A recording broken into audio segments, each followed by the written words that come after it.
the power differential is that difference in power, right? And so, and that difference in power can be attributed to our role or our status or an organization we're a part of or our personal power at that given moment. But the first real step in right use of power is being able to see and understand our own power. And so often in a workshop setting, I'll ask people, what do you know about power? And we'll have that conversation. And then I'll ask the question, what do you know about your own power? And usually there's a bit of silence and people thinking, and then the wheels start turning. It's like, oh, I actually don't really know much about my own power. It is in relationship with other people, right? Some people are going to experience me as this powerful and other people will experience me less powerful. But that's a good question to wrestle with, to reflect on is, what do I actually know about my own power? Because for me, I realized quite quickly that power shows up in relationship. And so I have my perspective on my own power, but I really need my kids' perspective. How did they experience dad's power? Because the impact that I want to make is on them, and I want it to be positive. And so it opens up that relational space. It opens up that power differential for exploration. And when we start to see and understand our own power, then we can start to see and understand other people's power, right? And even just be curious about their experience with power. Genuine curiosity is probably the most important characteristic of someone. When you have power, being genuinely curious about other people and their experiences of power is probably the missing ingredient in a lot of ways. Because the goal of the power differential, or at least my goal with my power differentials, is not to eliminate it, right?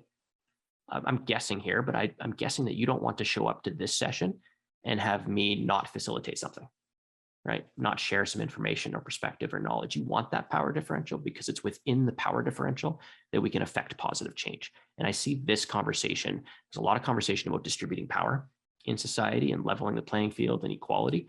And maybe one day we're going to get to that place. What I like about the race power framework is like, that's not the world we live in.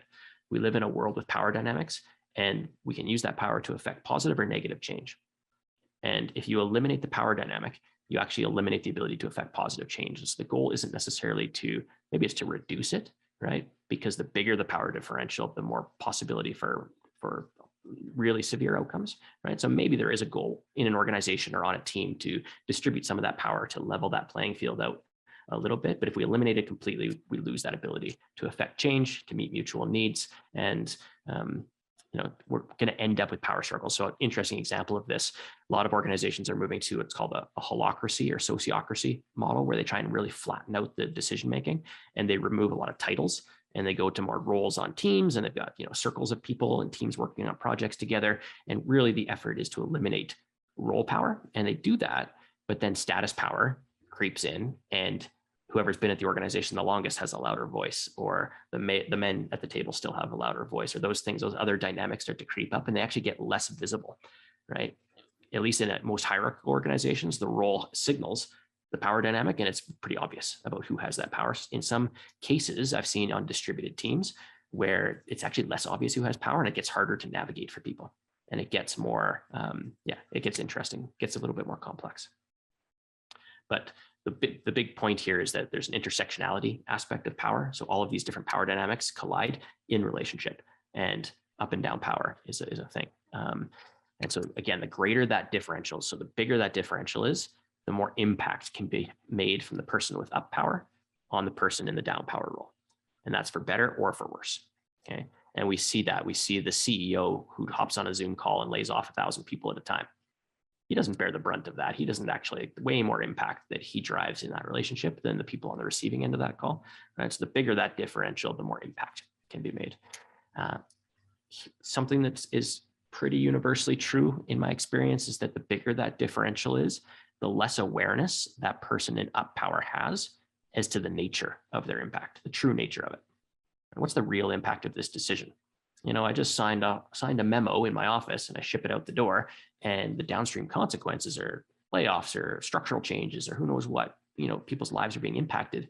The person in the up power role quite likely will never be aware of that, right? And so we get this, we get the conditions start to get set up for this really disconnected relationship, because also, so simultaneously, I'm in an up power role, I'm less likely to be aware of my impact.